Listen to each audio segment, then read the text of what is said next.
Good morning, good afternoon, good evening to everyone, wherever you are. You are joining us live. You are joining us pre-recorded on a session on sanitation and data.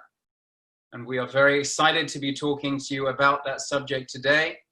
We have some experts and enthusiasts from all around the world, from Haiti, from Miami, from London, so productions. My bride and I am a public health engineer and project manager working in sanitation in Haiti in the Caribbean. We are joined by Caroline Destin, who is the founder and CEO of 509 Sanitation. Caroline is joining us from Miami. We have Lieven Slenders from Gather. Lieven is the geospatial manager at Gather. He is joining us from London. We have also appropriately attired Rick Johnston, who leads the WHO Joint Monitoring Program, or JMP, joining us from Geneva. And we have my fellow co-moderator today, Lars Schöbitz, who is an environmental sanitation engineer and data aficionado, joining us from Zurich. So thank you all for joining us for this session today. We will all have a chance to present. We will all have a chance to discuss this subject, which is dear to our hearts. I will start with a brief introduction on the session. Share screen. Okay, so the name of this session is SDG 6.2, Why Current Data Management Practices Will Not Manage the World's Poop.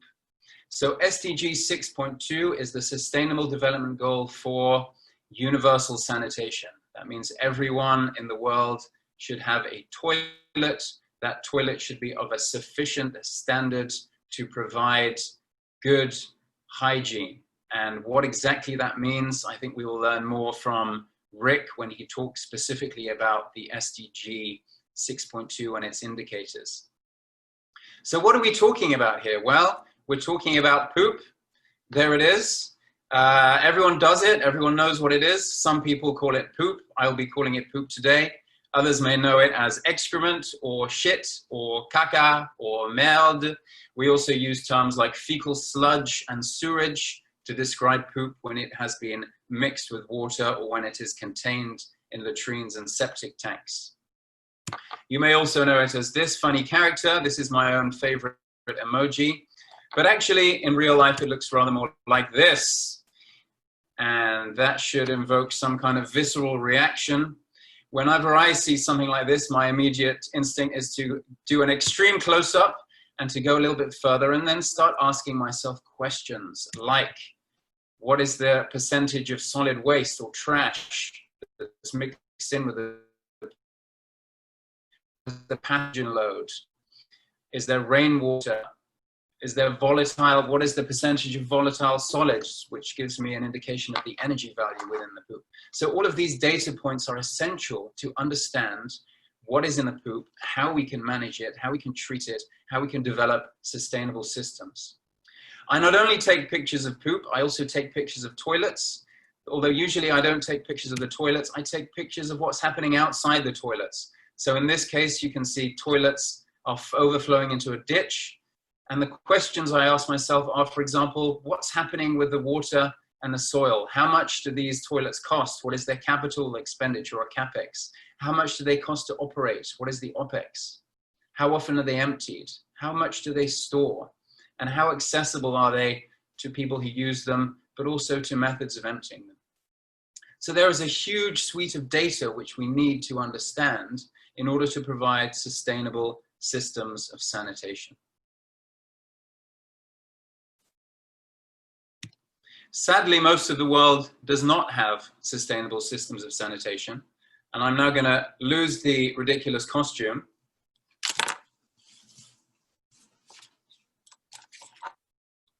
Because this is a serious business and it requires our respect and our attention. We are in the middle of a sanitation crisis. More than 2/3 of the global population do not have access to safe systems of sanitation. There are millions of children, like these children in Haiti, who do not have access to a toilet, and who are suffering because of it. They are malnourished, they are not able to develop cognitively, they do not have the opportunities to thrive and to achieve their potential.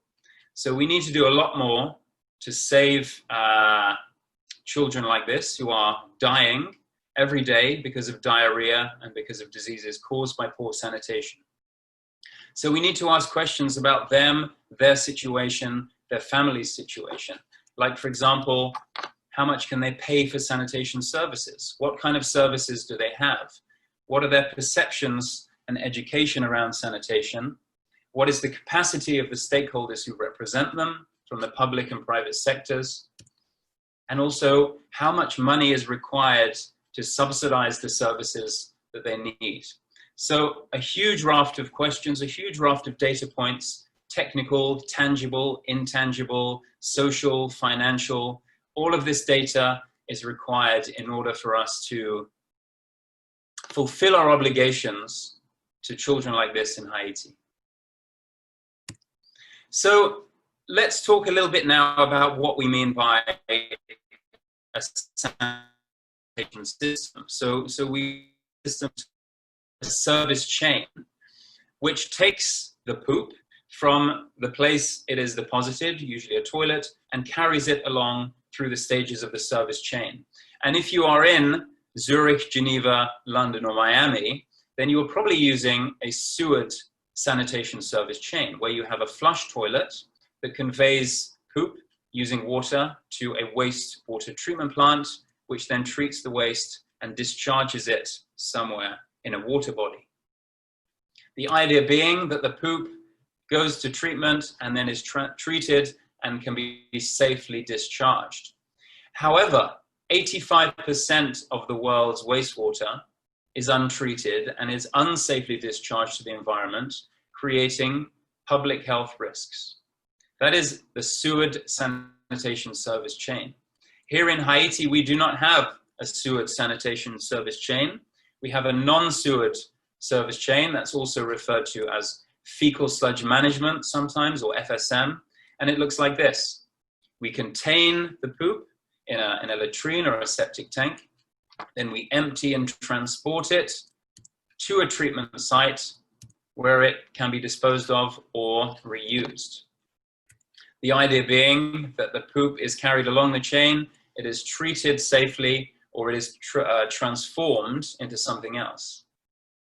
But very often the service chain is broken. Perhaps pits and septic tanks are leaking, so the poop and the pathogens within it contaminate the groundwater and contaminate water sources.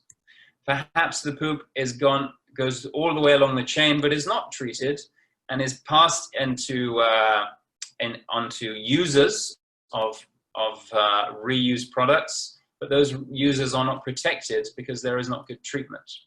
Or perhaps the poop is contained and emptied, but then it doesn't reach the treatment. And then again, we have public health problems. So there is a brief introduction to sanitation, some of the data points, some of the ways that we manage it through the service chains. I will now hand over to my co-moderator, Lars Schöbitz, who will talk about, I will do stop my share. Here we go. Lars will talk more about the data points and the gaps in the data. Over to you, Lars. Fantastic. Thank you, Anthony. Thank you for this really nice introduction into our topic today. As Anthony mentioned, I'll be talking a little bit about the gap that we're talking about. Anthony has already mentioned a whole range of data points in his presentation. I'll specifically talk about the data points related to Sustainable Development Goal 6.2 on safely managed sanitation, as monitored by the WHO and UNICEF Joint Monitoring Program. The slides that you see here are all accessible on the link that you can see on the bottom right. If you want to look at them after this session. Yeah, okay, let me head into this. Let me have a look, let us have a look at this plot. So at this plot, we can see the number of data points along the sanitation service chain, and the number of data points cover in total 232 countries, and that's since 1995. We're looking at roughly 15,000 data points here. The data points are mapped along the sanitation service chain. On the horizontal axis, you can see open defecation, the user interface, containment, emptying, transport, and fecal sludge as well as wastewater treatment. The WHO is monitoring this since 1995. These are the data that have been collected. And on the vertical axis, you can, on this horizontal axis, sorry, you can see the number of data points for the individual categories. Of those roughly 14,000 that we can see here, we can see very clearly that most are related to estimates on the user interface, on open defecation. This also makes a lot of sense because under the Millennium Development Goals that were the standard until 2015, these are the two main data points that we needed. But since 2015, we have the Sustainable Development Goals, and now additionally, there are another 5 categories on which data needs to be collected so that we can make global estimates on safely managed sanitation, which we can see here in blue. Here you can see the exact numbers of data points for each of these categories. And while we do still have quite a lot of information on emptying and wastewater treatment, actually, if we think that, we've really only been monitoring this for a couple of years, there are also some very clear gaps on containment, on transport, and also on fecal sludge treatment. There's still quite a lot missing if we see and compare this to what is available from the Millennium Development Goal era. But we are also only at the beginning of all of this. Let's have a brief look at the distribution of these data points amongst the countries globally. So here you can see a global map of all countries and the data on wastewater treatments. We see 3 categories, 1 to 10, 11 to 20, and 21 to 30, and a dark gray category that means there's currently no data available for these countries on wastewater treatment. We can see that we know very little about wastewater treatment for most countries on the African continent, in the region of Southeast Asia, around South and Central Asia, but also for some countries in Latin America and the Caribbean. A lot of it obviously also because some countries don't have wastewater service chains. Like Anthony mentioned before, in Haiti, there just is no wastewater service chain, so why would there be data on wastewater treatment? But there's also quite a lot of countries that have gaps on this data point. Another look at a global map on fecal sludge treatment. Here it already looks quite a bit different. We do see a lot more gray. In total, we can see that there are 9 countries with raw data points on fecal sludge treatment. If we hover a bit over the map, we can see that these countries include Iceland, Norway, Finland, Poland, Lithuania, Japan, and Korea. Maybe not necessarily countries where you'd think of fecal sludge treatment being something where data could be available, but this is where we currently are on terms of fecal sludge treatment. So we can clearly see that we have a bit of a gap here. Now, before I head into the weeds of this, here are just a few references, and I'll hand back to Anthony to introduce our great speakers who are all doing really great work to close this data gap and turn all the gray that you've seen into blue. But yeah, back to you, Anthony. Thanks for listening.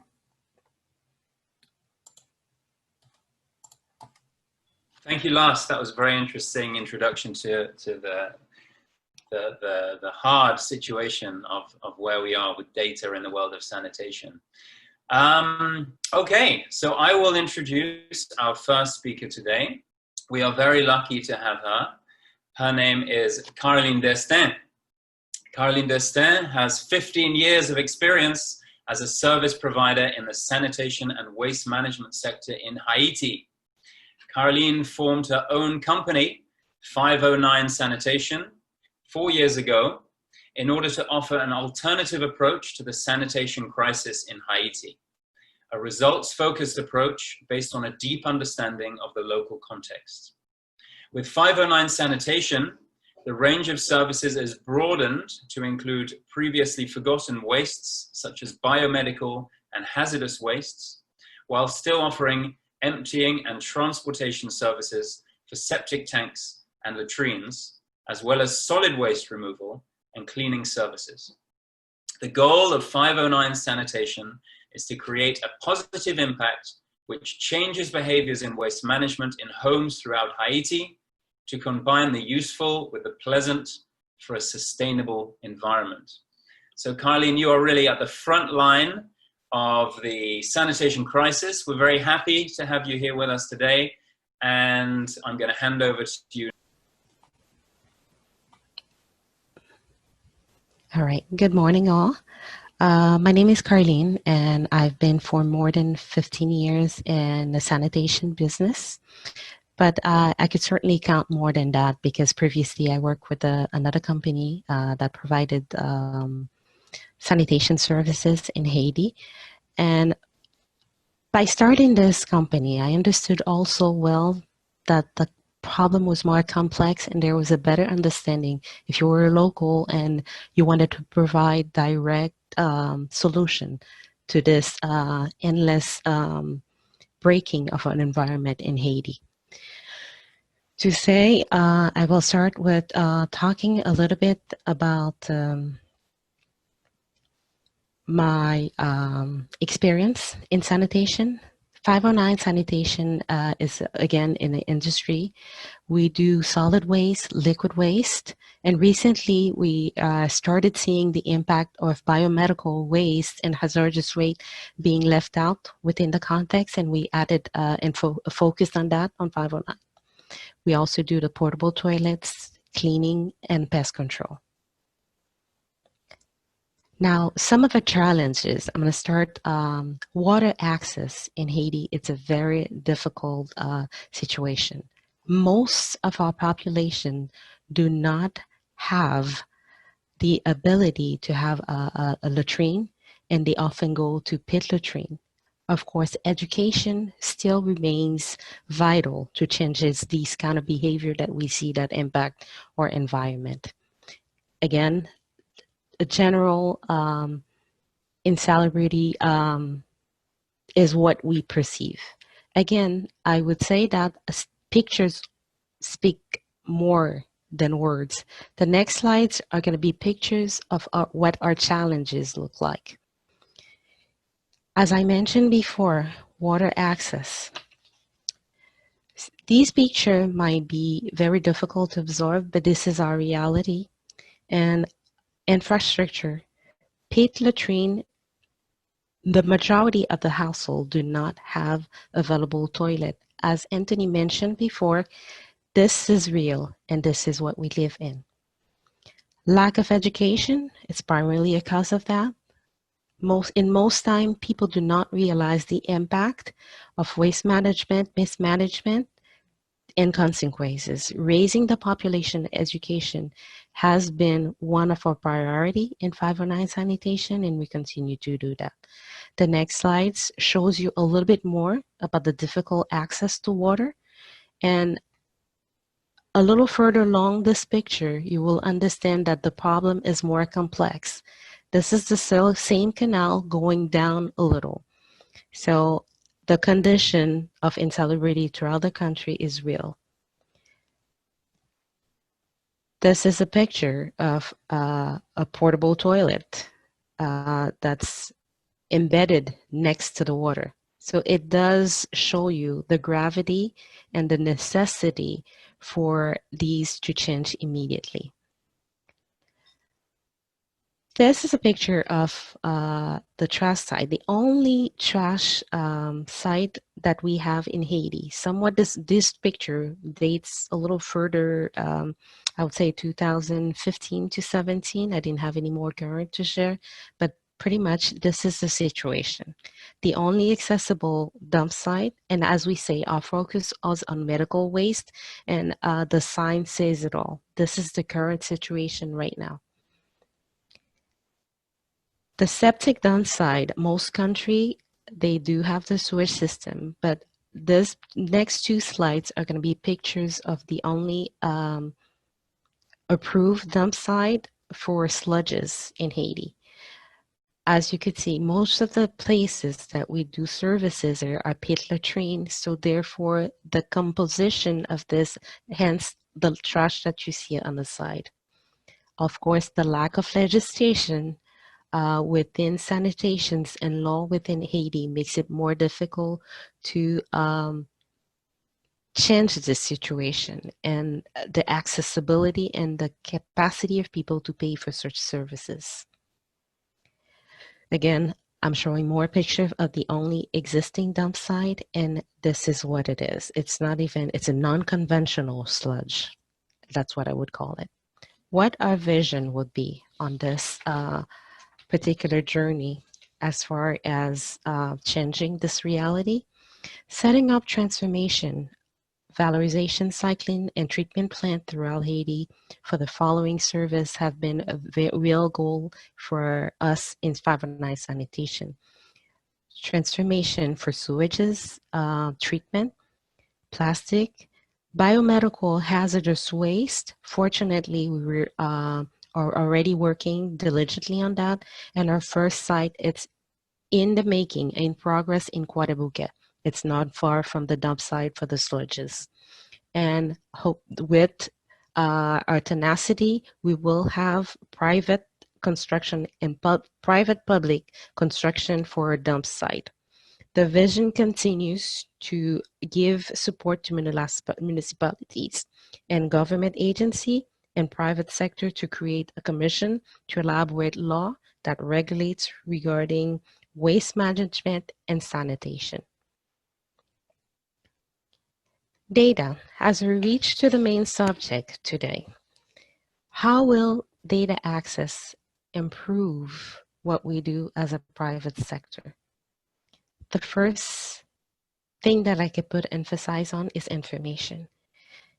The use of better data and access to information for the private sector will definitely improve the services that we provide. Many surveys and data are vital in providing appropriate service they are determinate to offering adequate service to change this reality. In my 23 some years in sanitation industry, I've participated to numerous surveys and data. And as I sit today and think about all the information that are provided, I have not got one result or shared any of the data that I've participated. Not one of the survey were provided to me after. And Anthony, which is also on a panel, I've done several surveys through either private sector or ONGs with Anthony, and those information are just not available for the private sector. Ultimately, sharing these information would certainly result in a better collaboration and to synchronize all the actors on the sanitation business as far as Haiti is concerned. I do want to take the time to thank you all for listening and sharing these slides with me. Thank you, Carleen. Thank you, Carleen. That was a fantastic presentation, and you really shined a light, very visually on some of the challenges in Haiti. And I think, we can all agree that many of those challenges apply around the world as well, especially in some of those dark patches of Lars's global picture that show where we have problems with data. Just to kind of pick up on a few points that are really important, I think you pointed out the importance of here talking about poop, which is human waste or excrement, but there is a massive overlap between the management of excreta and the management of solid waste. And I think one of the great challenges we have in sanitation is, marrying up these two sectors and making sure that they do not exist in silos, but rather we look at the whole picture of environmental sanitation, which is excreta management, it's solid waste management, but it also includes drainage, it also includes potable water supply. So I think all of us have a lot more to do to break down these silos and to collaborate much more fully and to share data not only internally but across these different silos. So thank you for that. You also picked on the importance of education, how important education is to users of systems, but I would say also to the stakeholders managing the systems, whether it's consultants, whether it's donors, whether it's NGOs or private sectors. I think we can all up our game in terms of our knowledge and our awareness. You mentioned also the importance of public-private partnership in driving change and in sharing data. You talked about data access and how you have been, and I've been on the other side of the conversation as a consultant for different development banks and for NGOs and for development institutions, using your knowledge as a key informant interview to drive forward programs. But you know, as a consultant, my job is to deliver that knowledge to my clients, and it's not always my job to diffuse that knowledge throughout the sector to all of the different actors who make up the sector. So we have a big problem there, and I'm not going to go into that now. But I think at the end of this, at the end of our presentations, we can talk about, you know, why is that? Why are people not sharing data? What are the problems with collaboration, and how we can overcome that? So excellent, Colleen. Thank you very much for all of those points. It is now time to move on to our second speaker, and I will present him now. Lieven Slenders. As the geospatial manager at Gather, Lieven is currently overseeing the design of data standards, tools, and maps. Using these, sanitation organizations in Antananarivo, Madagascar, can collect, share, and analyze data. Lieven also recently helped oversee the launch of a new benchmark tool that summarizes the availability and accuracy of publicly available sanitation data in 50 countries. Lieven has a master's degree in geoinformation science from Wageningen University in the Netherlands. Thank you very much for joining us today, Lieven. I will hand over to you. There we go. So, thanks for the introduction, Anthony. Gather is using geospatial data to end the global sanitation crisis. And we are a small team with a big ambition. And that is, in 5 years' time, we want to have transformed sanitation positively for 5 million people.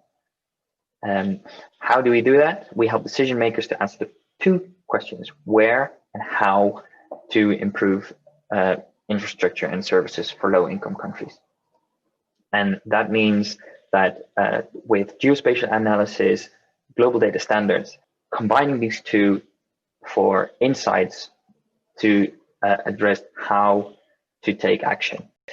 And we do that with the use of maps. In this particular presentation, I will talk about our latest project in Madagascar, and specifically in the capital, Antananarivo. And in the capital, there is a neighborhood called the 5th arrondissement, and that is where we are working right now.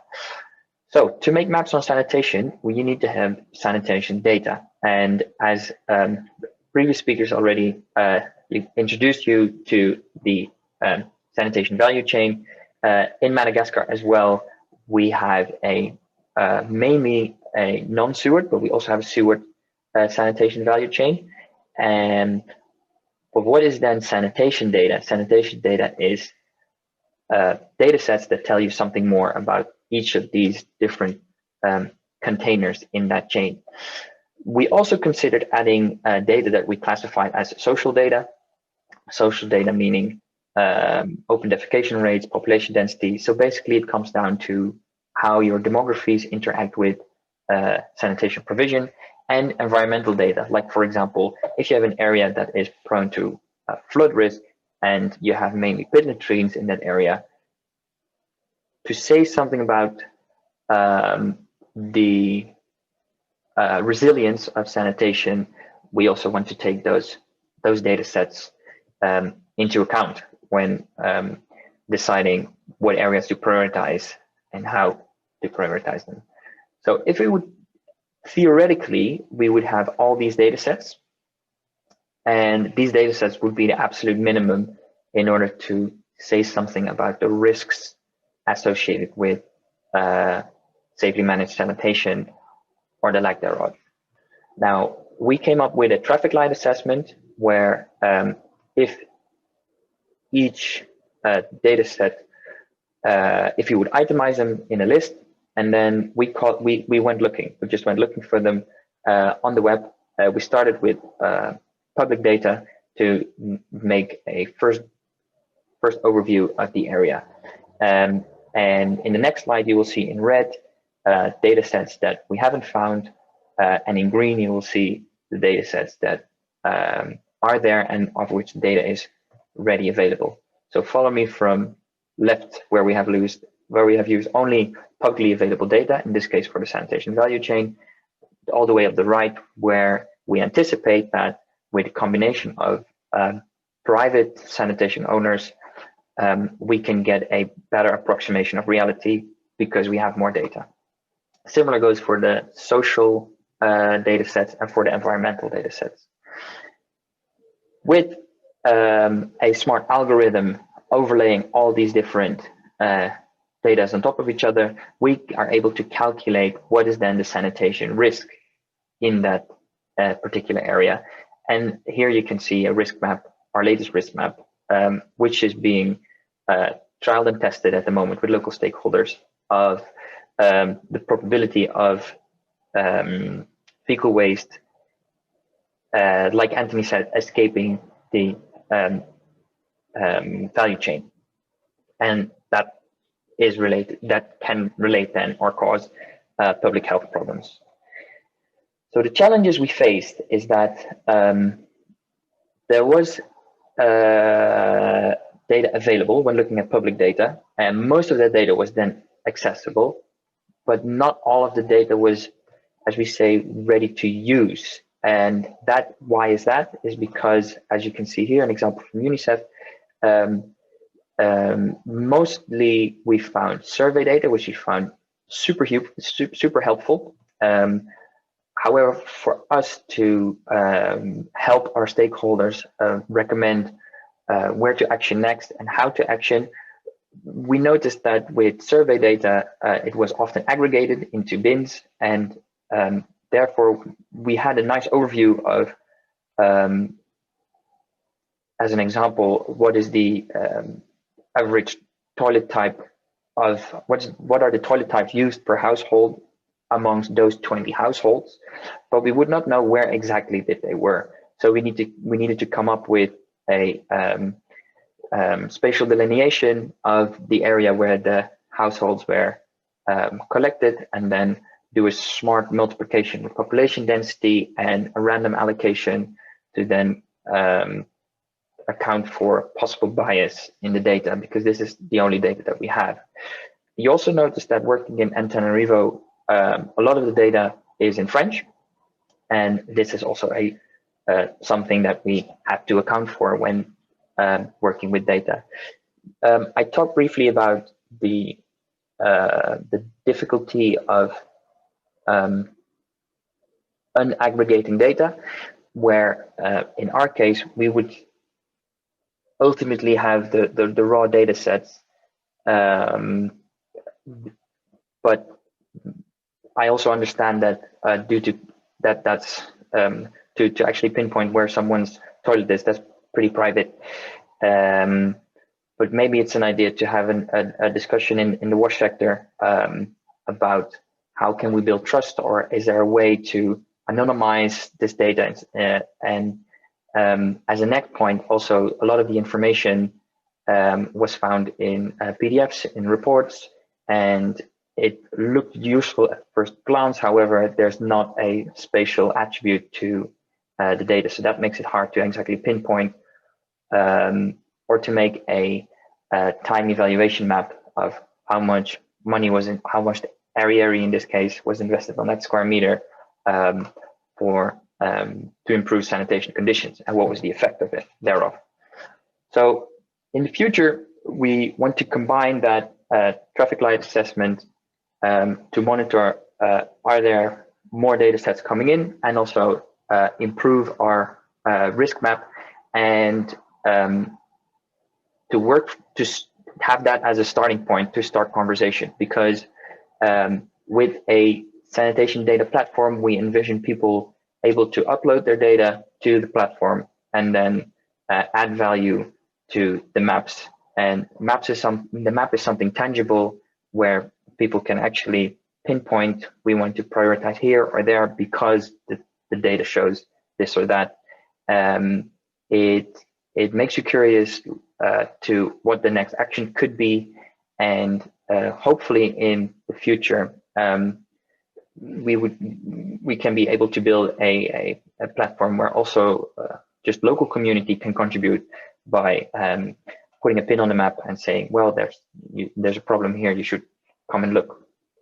So what we're doing at the moment is evaluating our map, discussing with stakeholders to validate our findings. And we noticed that every stakeholder interested in the same topic, but they all have different aims, and therefore we are tailoring the next version to every stakeholder's precise needs. And we noticed that the stakeholders are keen to contribute their own private data because they see, hey, because we show them this is what we can show you with the data that we have. If you would have more data, we can give you more precise recommendations or insights. And we noticed that they really like that. Big shout out to our stakeholders from left to right. It's the municipality of the capital. Luat is our private sanitation organization that we work with. Samva is the utility company of the city, and Water Sanitation of the Urban Poor is our NGO that we cooperate with. So thank you for your attention, and I'll hand it back to you, Anthony. Thank you, Lieven. Yeah, that was fantastic. That was very interesting. You hit on a few points there that I honestly hadn't thought about. I love the traffic light assessment for data sharing. It looks like it could be an accountability tool for actors to share their data. I would love to see something like that rolled out in Haiti. Maybe Carleen, you and I can talk about that, and we can speak with our partners in the government and the donor community to see how we can use that. You talked about the constraints of getting hold of data because of privacy issues. I wonder if there are legal constraints or if that has to do with research ethics. Perhaps we can talk about that at the end of the presentations. And your final point there was fantastic on the importance of involving local stakeholders. I think that's absolutely crucial, and I think that's something that is often missed. We need to empower local stakeholders to be involved in the planning and the management of their own sanitation systems, and of course that means involving them in data collection and data management. So that is really, really important. We need to really decentralize how we collect and manage data. Brilliant, thank you, Lieven. Let's move on to our third and final guest speaker today, and I will introduce him now. His name is Rick Johnston. Rick Johnston leads and manages the WHO, that's the World Health Organization, side of the WHO UNICEF Joint Monitoring Program, or JMP, for water supply, sanitation, and hygiene, which is responsible for the global monitoring of WASH in households, schools, and healthcare facilities. In partnership with UNICEF, he manages the program for reporting on SDG targets 6.1 and 6.2 on drinking water, sanitation, and hygiene. In collaboration with UN Habitat, his team reports on SDG target 6.3 on wastewater treatment. Prior to joining WHO in 2013, Rick worked at the Swiss Federal Institute of Aquatic Science and Technology, or EWAG, and UNICEF. He has master's and doctorate degrees in environmental engineering with a specialty on drinking water treatment. Thank you for joining us today, Rick. Over to you. Thanks very much, Anthony. And thanks for that kind introduction. So as mentioned, I lead the WHO side of this joint monitoring program, which is joint with UNICEF. And we've been tracking water, sanitation, and hygiene for about 30 years now. And we produce updates now for households, schools, and healthcare facilities every 2 years. I'll present today on behalf of the whole JMP team, including UNICEF colleagues, and we'll focus on our work on monitoring sanitation in households, and especially monitoring SDG target 6.2. Let's see. Okay, so the indicator that is used for tracking target 6.2 is called Safely Managed Sanitation Services. And you can see in this table what that's defined as. It's a new indicator for the SDGs, but it builds on the previous indicator used in the MDGs of use of improved sanitation facilities. So to be safely managed, people should be using improved facilities that aren't shared with other households and where excreta are safely disposed of in situ or transported and treated off-site. And that's the indicator for SDG 6. We also have SDG 6 referring to elimination of open defecation. So we report on that as a separate indicator. And between those two extremes, we have what we call service levels of unimproved sanitation, limited, and basic sanitation. So for all of those, we collect data, we publish status and trends, and we do that for countries, regions, and the world. And you can see a picture of the report, our most recent report for households, which came out last year and had data estimates from 2000 to 2017. Now that report found that under half of the global population was using safely managed sanitation services in 2017. And if you look at the rates of progress, you can see that certainly safely managed is not on track to receive universal coverage by 2030. And in fact, even basic sanitation is not on track to be universal by the end of the SDG period. So there's definitely a need for acceleration to meet those global targets that countries have signed up for. So where did these data come from, though? They come from the sanitation service chain. It's really nice that all of the presentations have drawn on this framework. I think it's a very useful framework going all the way from the toilet to the end use and disposal. It's useful to think about both what needs to happen for sanitation to be well managed, what kind of interventions are needed, but it's also a useful framework for sanitation monitoring and data collection.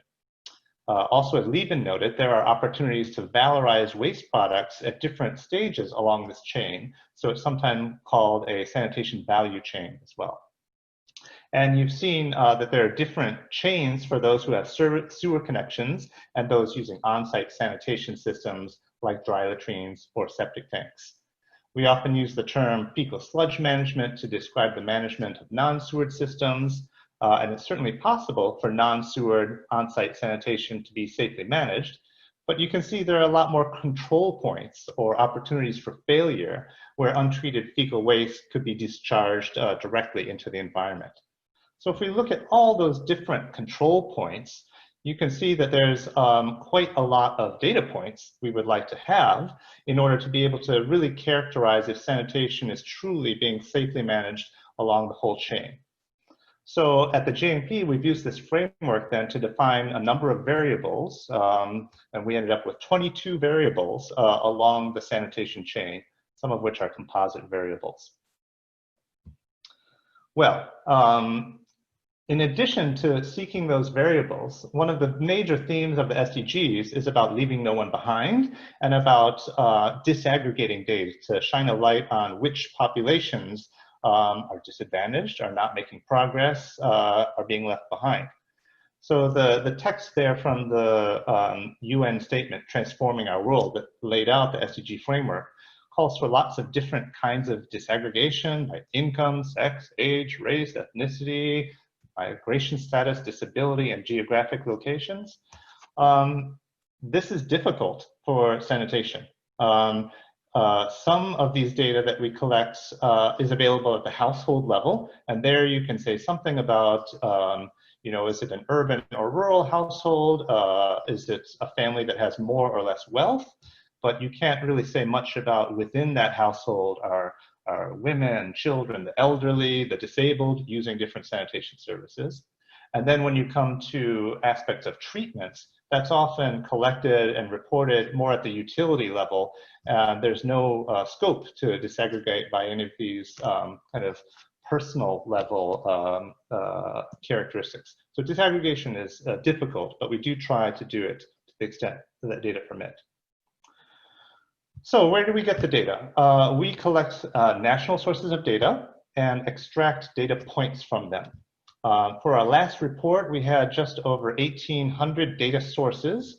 And as Lars mentioned, we had about 14,000 data points related to sanitation that came from those. We have at least some data from all 193 of the UN member states, but we also collect data from areas and territories that aren't UN member states. That might be autonomous areas like Greenland or Réunion, and have separate estimates for areas and territories like that. A lot of data comes from household surveys and censuses. About 1,100 data sources from 180 of the UN member states, in fact. And these are nice because they tell you what households are using, and you can disaggregate by many characteristics. Often the microdata is available. You see a picture on the right-hand side of the screen of a recent survey published from Bangladesh. There are globally supported survey programs that tend to have pretty good standardization and harmonization of variables and make the data available.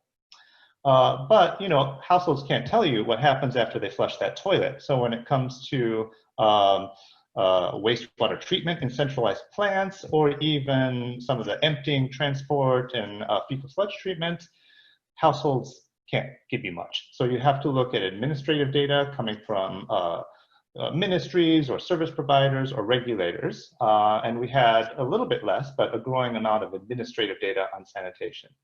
This does tend to be more about sewer connections and wastewater treatment, and relatively light, even in high-income countries, on those non-sewered systems. Okay, so what we do then is from those data sources, we extract up to 22 variables you see on the left, describing different aspects of the sanitation service chain. We disaggregate those, if possible, to at least the urban and rural populations.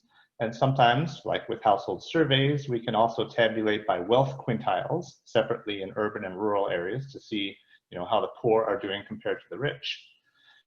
And then we assign each of those data points to a year and use simple linear regression to produce estimates and time series. And we end up with up to 15 variables, again with those same disaggregations, but now for all years from 2000 to, well, we're preparing our next update, which will go up to 2020. And of course, we have some constraints on regression to limit how far forward or backwards we will produce estimates. We can't, for example, say anything about sanitation in 2020 if the most recent data point we have is from 2010.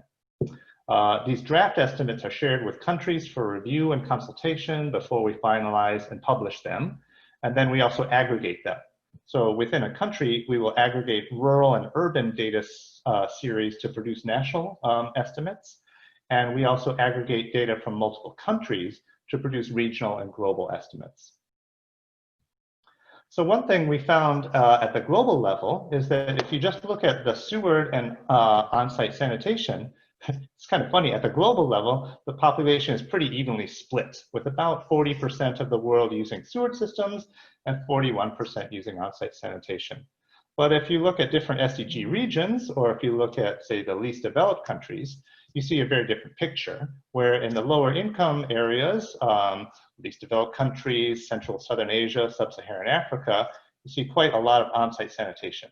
Whereas if you would look at Europe and North America, Australia and New Zealand, the great majority of the population has sewer connections, but still there are always, rural areas, remote locations where it doesn't make sense to build sewers, and there will be people using on-site sanitation. So this is important, not just because it's interesting, but because it affects how we can collect data and quantify how much of those wastes are being safely managed. As Lars showed in his presentation, we have a lot of data gaps, especially around on-site sanitation and fecal sludge management, but also about wastewater treatment, some aspects of wastewater treatment. And we have data coverage rules, where within a country or within a subnational group within a country, like say the rural population, we'll only produce an estimate if we have actual data for at least 50% of the relevant population. And then when we aggregate up to regional and global levels, we also want to have at least 50% of the relevant population before we'll produce an estimate. But because of new indicators like safely managed sanitation that are still emerging, we will actually publish an estimate if we have data for at least 30% of the relevant population. Now, in the first column on the chart you see here, that's basic sanitation. And you can see the percent of the population and then the number of countries or areas or territories that we have data on. And you can see for basic sanitation, we have really good coverage. So that's, are people using improved latrines or sewer systems? That is well covered. And on the far right side, among countries where most people have sewer connections, there's a lot of data about wastewater treatment. There are certainly gaps on wastewater treatment. We're not fully satisfied, but we're pretty good for data coverage. It's really this on-site sanitation, and really in countries where that's the main type of sanitation that people use, that we have these huge data gaps, whether it's around containment and emptying or emptying, transport, and treatment. Because we can classify two different ways for on-site sanitation to be safely managed. If it's left in the ground and never emptied, we count that as safely managed. But then once it's emptied, then we want to know about the transport, the delivery, and the treatment. So big data gaps for on-site sanitation. Well, countries don't like to have data gaps. We don't like data gaps, but countries don't like data gaps. And these SDG targets and indicators are still new, and we are seeing countries adapting their data collection systems to meet the requirements of the new SDG indicators, which all countries have committed to. So we at the JMP have produced recommended questions for use in household surveys and added some recommendations about emptying practices. Because a household can tell you often, if that on-site system has ever been emptied or when it was emptied. So from that, we can get some data, especially about safely disposed of in situ. But really this FSM, what happens once it is emptied, we're working with countries to develop better tools and methods to fill gaps in data, in monitoring the service chain. We have a project called Safely Managed On-Site Sanitation, or SMOS, where we're working with a small number of pilot countries to develop and test better systems for collecting data on fecal sludge management. Wanting always to make use of existing institutions and systems rather than build new ones, with the aim of integrating this into routine monitoring. Okay. Now, Lars and Anthony were asking if these data are compliant with FAIR. Are they findable, accessible, interoperable, and reusable? And I have to confess that before this talk, I hadn't come across the term FAIR, so I had to do a little research. But it seems to me that we have some problems with fairness. So if we first think about the data sources that we collect, the national reports and data sets, are they findable? Well, household surveys are better than admin sources, and especially the surveys that are supported by international programs tend to be findable, and often you can get access to the microdata even, though as Lieben was mentioning, sometimes the specific locations are stripped out of those for privacy reasons. For the JMP, that doesn't matter. We just want like the national picture, the urban and rural picture. But of course, if you want to inform programming at the country level, you want much more granular data. And household surveys aren't really designed for that or fit for that. Once the JMP has extracted data and produced estimates, I think we're pretty findable. We publish metadata, we have unique variable names and unique source code IDs, and those are available online. In terms of being accessible, the data sources are often not accessible. And we know that often countries will have data, but it's not available at the national level. It stays at the utility, it stays at the district level. So maybe for routine daily operations, that's okay at the country level, but it's bad for SDG reporting because the central authorities don't have like an aggregate picture of the situation. Also, different data systems use different terms and definitions even within a country, so there's a lot of heterogeneity that makes compilation difficult. Again, when we extract and produce estimates, we put those in our reports. We have a website where you can dynamically explore the data sets. We produce what we call country files with Excel files that show all the data that we found. Carlene was mentioning that there's not much data from Haiti, so I looked up and it's true. We have only 7 household surveys and 2 censuses from Haiti, the most recent survey from 2017. In some other countries, we have 20, 30 data points. And in Haiti, we don't have any administrative data. So definitely room for improvement on the data side. The data sources really don't tend to be interoperable or reusable, but honestly, they tend to be designed for local needs, not for aggregation to the national or global levels. So I think we have to remain aware of that and recognize that, harmonizing data systems is a burden for data generators, and their primary job is to deliver safe sanitations to their populations. And using a globally harmonized set of terms or indicators may or may not help them with their primary job and responsibility. As far as the JMP, again, we hope that our data are interoperable and reusable. Certainly, all of our data and graphics are free for reuse. We have Creative Commons agreements for sharing data.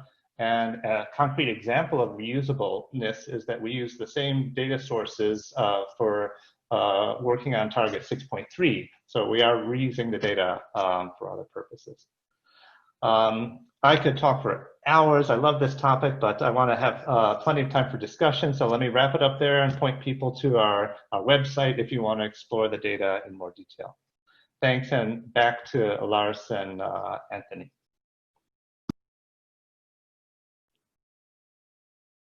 Brilliant. Thank you, Rick. That was a real deep dive into data there. I'm sure our United Nations World Data Forum participants are excited about seeing all that data, whether they are sanitation experts or whether they're new to the subject. You really did a great job there of spreading all the data out for us.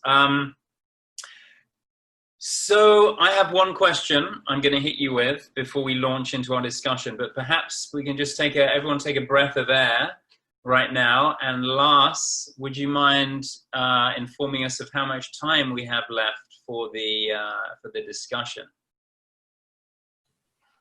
Sure, we're doing really great. Thanks, guys. You've all been really keeping time very well. We had 57 minutes, so we roughly another 15 minutes for our discussion. Okay, right. So let's. I will not monopolize this. Let's have a good discussion, and then let's have a bit of time at the end for our closing statements as well. So, Rick, I'm going to come at you right now with a question. Then I'll let others ask. It's a controversial question, if you will excuse me. But I think we all know that data can be heavily politicized. perhaps not so much data on sanitation, but certainly data in general is politicized. And I wonder to what extent there is a conflict or there is disagreement between the data that you are able to collect at the JMP and that you share through your mandate, and the data that countries individually share and they collect. And, you know, how, yeah, is there a conflict there? Are there disagreements there? And how do you at the JMP manage that? It's a great question, Anthony. There are sometimes disagreements, but usually when we dig into them, we find that there are disagreements within different stakeholders at the national level. So all of the estimates that we produce are based on national data. We don't do any modeling to borrow data from other countries in the region or similar countries to produce national estimates. And those country files that we produce show exactly, you know, which survey, which administrative data source we drew upon. What we find is that sometimes the government authorities responsible for service provision, or the line ministries or the utilities, have more faith in certain types of data than in others. And in particular, data generated by the national statistical organizations, household surveys or censuses, may the water and sanitation ministries may not be aware of those data and may not find them as credible as their own data. So when we collect data, for example, on how many people are using what types of facilities, we have a preference for using population-based data like surveys and censuses, where you ask people, you know, what kind of toilet are you using? And that can be in conflict with an administrative data set, which might be more about how many toilets have been built or how many water points have been built, and therefore what the coverage is, because that kind of assumes that people use what has been built and that what has been built actually was built and is functioning, which isn't always the case. So when we get people saying your numbers are different from ours, it's often a disagreement between the technical stakeholders in government and the statistical offices. And as far as SDG reporting goes, it's the statistical offices who are the final arbiters. They are the authorities who say what should count as national statistics or not. So whenever we produce draft estimates, we share it with the national authorities for review. But if there's any disagreement at the national level, you know, is this credible or not, or you know, is there some problem with that data? The final voice is the National Statistics Office, and if they say to use it, basically we use it, and if they say don't use it, we don't use it. Okay, good. Thanks for that clear explanation. So yeah, it is an issue, but there are mechanisms to handle it. And I think, you know, where it comes to data sharing, it's about mechanisms and instruments and education, but it's also about attitudes. It's about an attitude to share and an attitude to collaborate. And that's something that Carleen, you mentioned, you know, how difficult it is to get a hold of data for your needs as a business in Haiti. I'd like to ask you, Carleen, you know, what do you think we could do as a sector to improve upon that? Whether it's the actions of consultants, whether it's the actions of the donors who hire those consultants or the governments they support, what would be your kind of main recommendations to help you as a private sector operator get the data you need? Well, first of all, Anthony, I do think sharing the result of the data, whether it was a survey or any type, but unfortunately, I do not think data are more geared towards the international organization and the way they view that type of intervention that they give priority to. So most of the surveys that are conducted in Haiti, and I'm going to tell you, are mostly geared towards the international sector and to know how they want to intervene. I think what would be very important for the private sector to have are data such as Rick mentioned from the population, what they currently have, because certainly we are based in Port-au-Prince, but we intervene in the different other cities in Haiti. However, if we have data for these different cities and what type of toilets they have, what is the real need that they have, we would have been able to provide services that are more tailored to these cities. I think, first of all, is to conduct more surveys that would be able to relate these type of information, and so that we as the private sector would know where we could improve or increase or decrease, and see where the population needs more of a service, or what type of service would be more demanded, if I could say. Does that somewhat answer the question, or do you feel like there is something else that...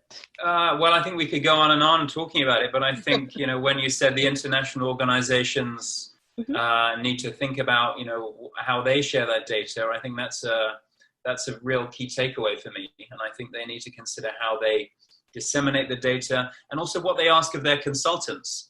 Are their consultants just there to collect the data and then to put it in their own filing cabinet, or do they want the consultants to help disseminate the data?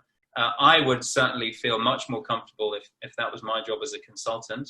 But I think there's a discussion there that needs to happen at that high level amongst donors as to how they manage this massively expensive data collection operation. If I could add one more thing, their approach as well, because sometimes the question that you're asking, you're targeting a certain area of the problem. It's just to allow others that are more involved or connected to the reality of the country to guide them through, sort of like.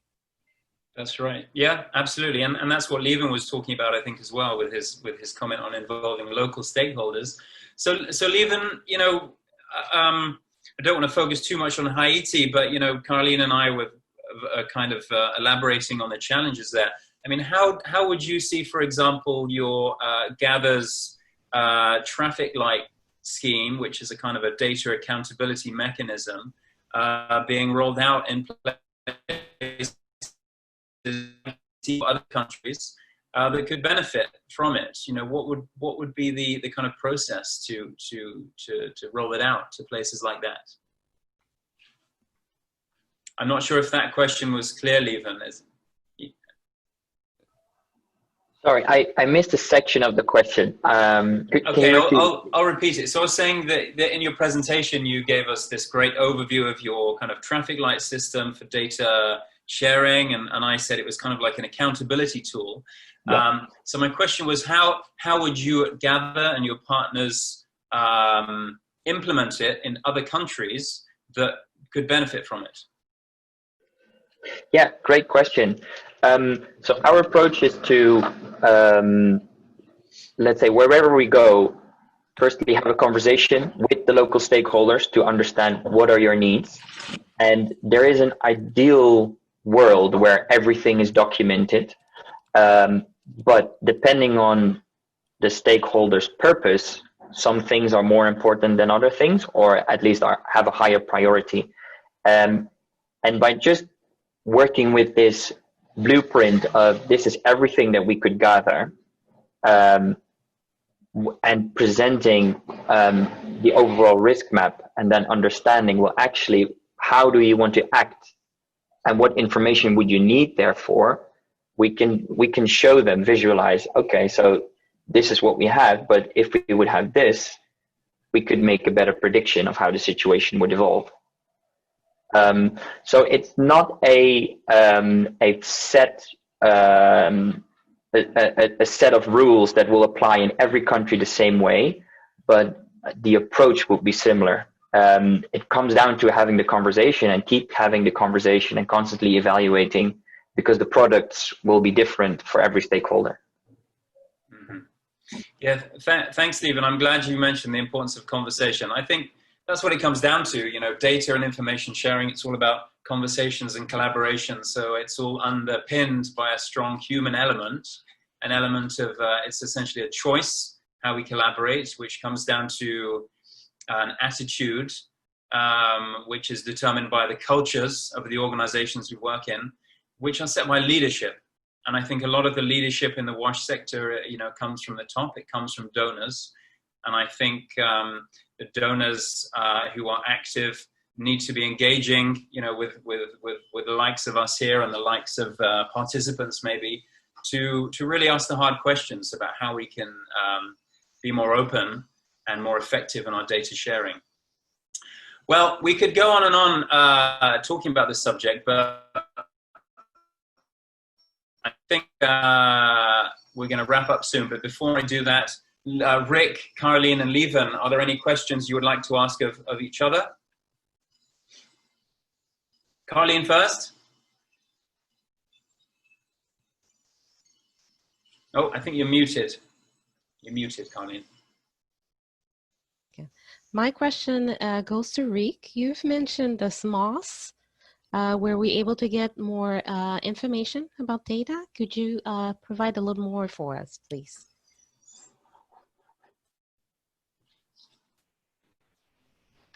Sure.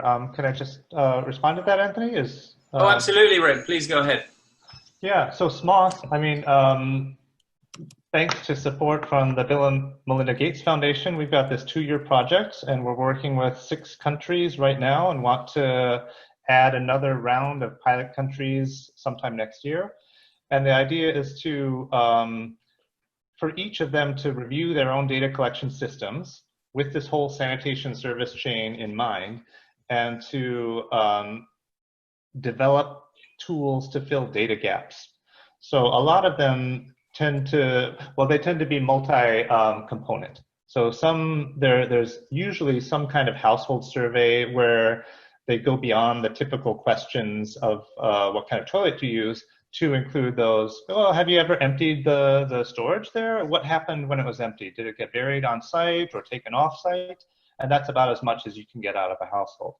But then looking at different models for collecting data along the service chain.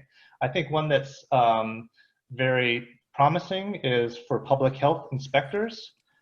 We see in some high-income countries that there are people through the Ministry of Health or some other ministry that employs public health inspectors who go around and inspect restaurants and I don't know what else they do, but they have a mandate for checking on kind of sanitation and public health. And in some of the pilot countries, they're exploring if those people could also make some spot checks for on-site sanitation and train them up to see even some simple things, like if it's a septic tank, does it have an effluent line? Does that effluent line go straight into an open drain? Some things are hard to assess and you need a trained engineer to look at them, but some things are pretty easy like that. And I think some of the low-hanging fruit will be to get a better picture on this kind of containment issue, because we know that a lot of septic tanks aren't really septic tanks and do just discharge waste directly into the environment. And that, with that information, you can already say this is not safe without worrying about all the emptying, transport, and treatment stuff, because most of the stuff that goes in is just coming right out the other end. So within about a year or so, we should have some lessons and examples of data collection tools to share from that project. All right, thank you. Thank you for letting us know. Thank you for that question, Colleen, and thanks for that response, Rick. I think it's time to wrap up, unfortunately. We can have a lot of more questions, but so to wrap up, let's all go and very quickly give a key takeaway from the discussion today, and perhaps identify one of the challenges and also one of the actions that we can undertake in order to push forward this this requirement for greater collaboration and data sharing. I'd like to start with my co-moderator, Lars Schöbitz, who's been quiet for a while, but if you will kick us off, Lars, what is your takeaway? What do you see as the main challenge, and what is the next action for you? Yeah, thanks, Anthony. I've been listening to all these great presenters in your discussion. Very happy about that. My key takeaway, I think I can see that, we all have very different needs for data, whether that's on a global level, we need national data to make global estimates, whether that's specifically as a private sector operator, you need to know your clients and what you're doing, or whether that is as an organization that comes in and wants to give us tools and help us, on all levels to make better decisions. So, I've realized that we have different levels of needs there. That's like my takeaway. The challenge, I think, is that we currently don't have the systems that help us bring this data together. It's okay that there are different needs, but we don't have like the infrastructure, the engineering, the data engineering that lies behind bringing these data sets together, for example, through a common metadata catalog, where everything is just even categorized the same way with the same variables. I think that's missing in our sector, and it's a challenge. And I'll see that as one of my actions. I'd love to start talking about this a bit more, identifying it. Lieven has brought it up too. Do we need data standards? I really think so. Anthony said, is it our responsibility, our job to share data? I do think so. So that's my action. And that's what I'll start working on as soon as we step with this call. Thank you very much, Lars. Okay, Carleen, same to you. Key takeaway, key challenge, and main action for you moving forward. Well, definitely. Am I on? Okay. Definitely, I would take all these.